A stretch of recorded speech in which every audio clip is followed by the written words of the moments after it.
Imagine this scene. A police officer steps toward you, hand outstretched, and asks for just one thing. Open your phone.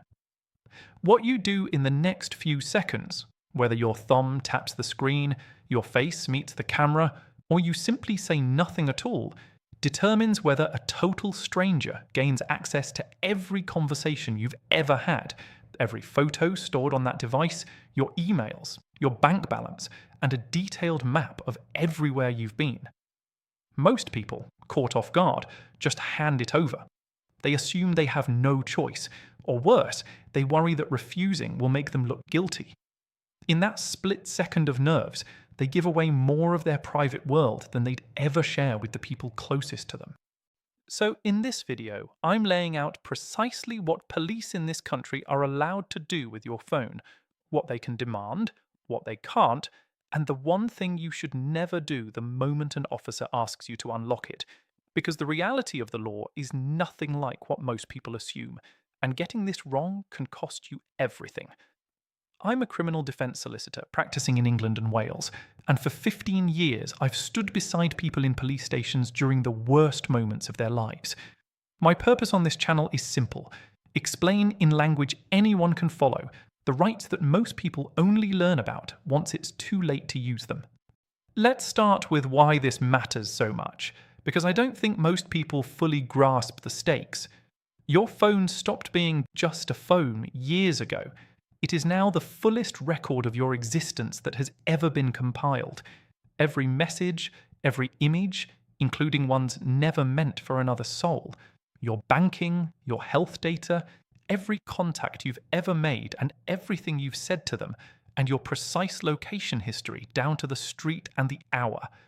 Hand someone your unlocked device, and you haven't handed over a gadget, you've handed over yourself. So when an officer asks for access, recognize the true weight of that request, and understand something crucial. Very often they're asking because asking is the only way in. Here's the part almost nobody grasps, and it's the whole point of this video. There are two entirely separate events that can happen between you and the police, and the law draws a sharp line between them. The first is the physical seizure of the handset. The second is actually getting inside it and viewing what's stored there. These are worlds apart. Police can, under certain conditions, take the physical device from you, but possessing the phone is not the same as breaking into it. A locked handset sitting in an evidence bag is nearly worthless to them if they can't get past the lock screen. The real battle, the only one that matters, is over access. And that's exactly where your legal protections are far stronger than most people realize. Before we go any further, ask yourself why an officer would want inside your phone to begin with. Often it has nothing to do with existing evidence. It's the reverse. It's a fishing expedition. You've been stopped, they don't have anything concrete, and the quickest route to finding something, anything, is combing through the one item that documents your entire life. Searching a phone isn't hunting for one specific piece of evidence. It's trawling through everything at once, hoping something incriminating surfaces. That's precisely why the law makes this difficult for them, and exactly why politely refusing matters so much. Keeping your phone locked isn't concealing a crime. It's refusing to let a stranger rifle through your private life on a hunch. Those are two very different things, and you should never let anyone, including a police officer, convince you otherwise. Let me make this concrete, because it's not some abstract legal debate. You get pulled over. Maybe it's a genuine error on your part. Maybe it's nothing at all. Tensions are a little high. You're rattled, and the officer casually says, "Just unlock your phone for me a moment." In that instant, nearly everyone complies, because refusing feels rude, feels like admitting guilt. And just like that, a routine stop that was going nowhere turns into a stranger scrolling through your messages, your photos, your apps. This happens constantly in this country, not because the law demands it, but because nobody ever told these people they were allowed to calmly say no. That's the entire reason I'm making this video. So let's tackle seizure first. Can an officer simply take your phone? During an ordinary street encounter, when you haven't been arrested, the answer is generally no. They can't confiscate it purely on a whim. There are defined circumstances where lawful seizure is possible, if you've been arrested or if officers are conducting a lawful search and have genuine grounds to believe the device holds evidence of a crime. Those powers are real, and I won't pretend otherwise. But notice what's conspicuously absent from all of this: the power to force you to open it. Taking the phone and unlocking the phone are two completely separate doors, and an officer only holds the key to one of them. The other door, the one that actually counts, you're the only one holding that key, and it's stored in your mind.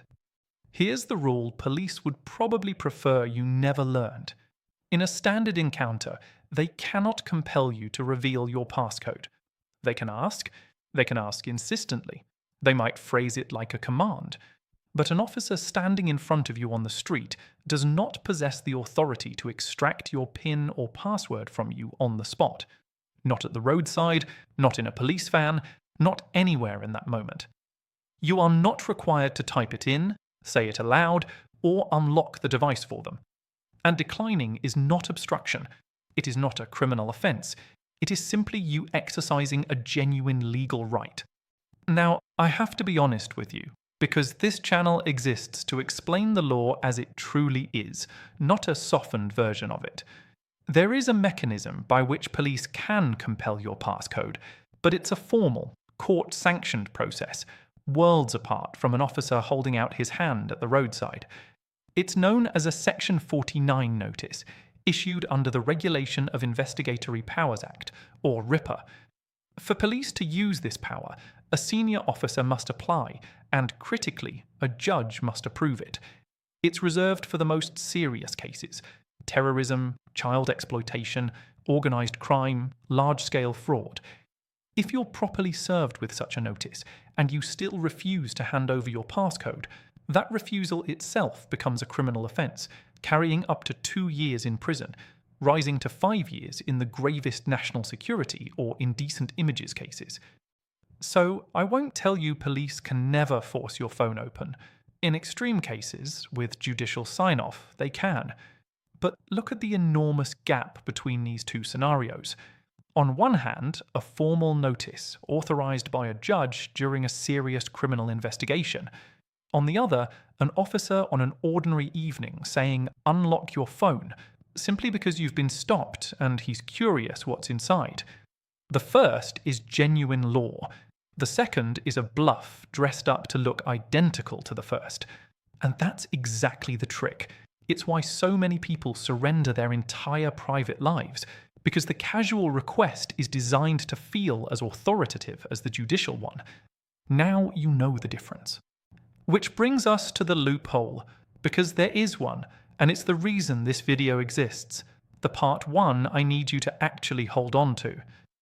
Everything I've explained about your passcode staying safely inside your head comes with a catch, and that catch is your own face, your own thumbprint. Consider it this way. Your passcode is a secret locked inside your mind, and nobody can simply reach in and take it. That's precisely why compelling it requires a judge. But your face and your fingerprint aren't secrets at all. They exist on the outside of your body, visible and available at all times. So if your phone unlocks via Face ID or a fingerprint scanner, the key to your entire digital life is no longer tucked away in your thoughts. It's sitting right there on your face or the tip of your thumb, ready for anyone to use. Hold the phone up to your face, press a thumb to the sensor, and it's open within a second. No passcode required, no notice, no judge, nothing.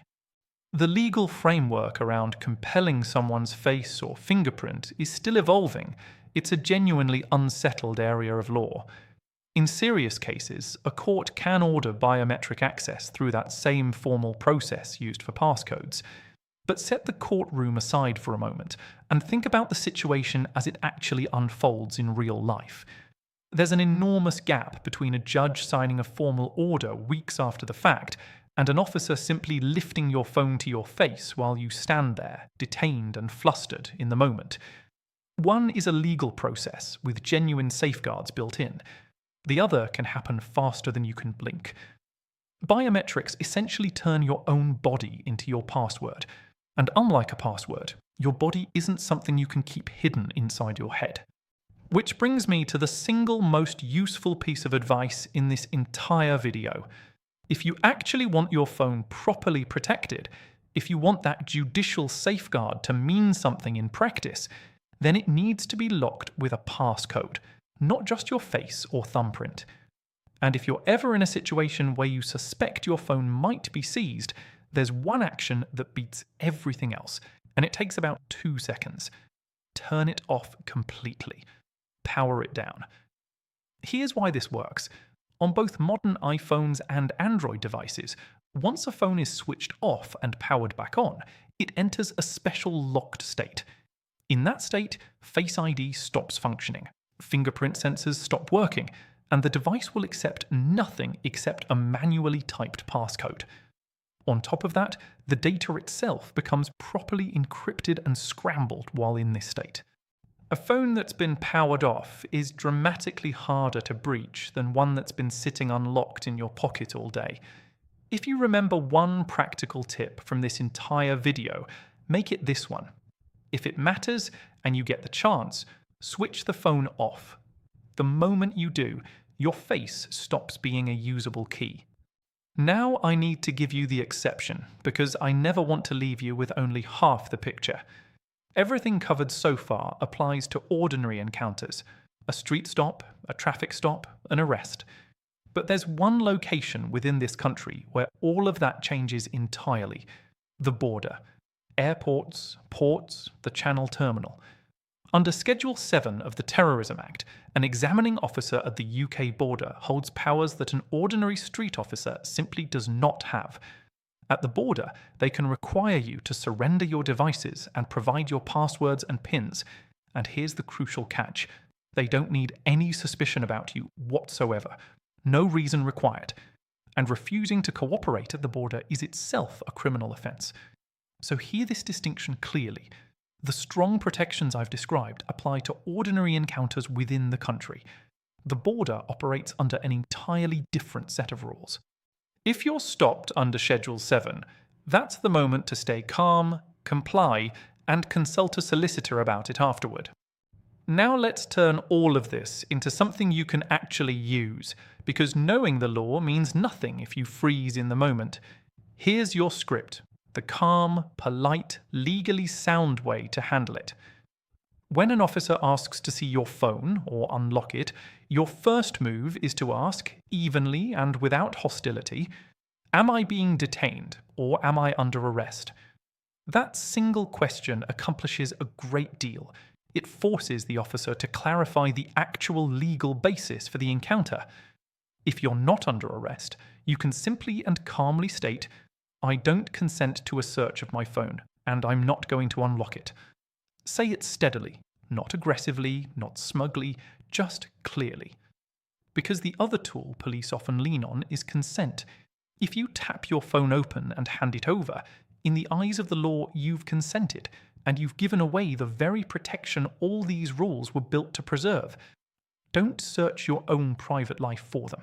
Don't do their job. If they tell you they're seizing the device, don't fight for it physically, and don't get drawn into an argument on the pavement. That helps nobody and can create a fresh problem for you. Let the handset go if it comes to that, but keep the passcode with you, where it belongs. Ask what legal power they're relying on to take it, and request a receipt documenting exactly what's been taken. A phone sitting locked in an evidence bag, still private, is an entirely different situation from one you've tapped open and handed over voluntarily. And if a formal Section 49 notice, that judge-authorised process, is ever served on you, that is the moment to have a solicitor by your side, because that's the one scenario where the rules genuinely shift and the consequences become real. And that's precisely why I put together a plain English guide covering your rights during any encounter with police in England and Wales. The exact phrases to use, the the difference between a genuine legal power and a bluff, and when you're actually required to comply versus when you're not. It's called the Know Your Rights Handbook, and it lays out, without the legal jargon, everything I wish people understood before an officer ever stood in front of them. What they can ask, what they can force, the language that protects you, and the quiet distinction between a request and a lawful order. I won't oversell it. If this video has been useful, the handbook puts all of it in your pocket, and the link is in the description whenever you want it. So let me bring this together, because I want it to stick. Your phone holds your entire life, and the law protects it far better than most people assume, but only if you understand how that protection actually functions. Remember the two doors. Police can, in some circumstances, seize the handset, but seizing it is not the same as opening it. Remember the passcode rule. In an ordinary encounter, they cannot force your PIN from you. That requires a judge, a formal notice, and a genuinely serious case. Remember the loophole, because it's the one that catches people out. Your passcode stays safe inside your head, but your face and thumb sit exposed on the outside of your body. So if it matters, rely on a passcode. And if you get the chance, power the phone down. The instant you do, your face stops being a key. Remember that the border operates under different rules entirely. Schedule 7 requires no suspicion, so comply and seek advice afterward. And remember the phrases, "Am I being detained?" and "I don't consent and I'm not unlocking it." Calm and polite, every single time. Because here's the truth of the matter.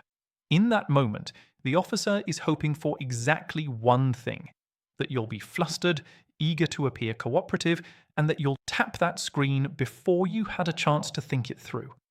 The rule that protects your entire private life is simple. Your passcode belongs to you. Not your face, not your thumb, your passcode. And it stays yours. If this was useful, do two things.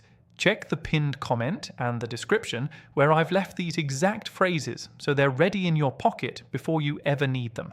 And subscribe, because every week I break down another one of these topics in plain English, so that when it's your turn standing there, you already know your rights better than the person demanding you give them up. Know your rights, because the people who understand them are the ones who keep what's theirs. See you in the next one.